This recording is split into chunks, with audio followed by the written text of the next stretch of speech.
গুনায় জর্জরিত এক ফকির, এক মিসকিন ভিক্ষা চাইতে এসেছে মহাবিশ্বের সম্রাটের দরবারে।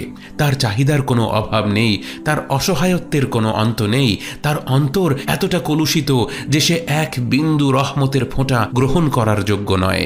সেই হতভাগা যখন মহান রবের দরবারে এসে বলে, ইয়া রব, আপনি মুহাম্মদ সাল্লাল্লাহু আলাইহি ওয়াসাল্লামের ওপর সালাত এবং সালাম প্রেরণ করুন, আকাশ বিদীর্ণ হয়ে রহমতের ঝর্ণাধারা নেমে আসে আমার হাবিব সাল্লাল্লাহু আলাইহি ওয়াসাল্লামের ওপর।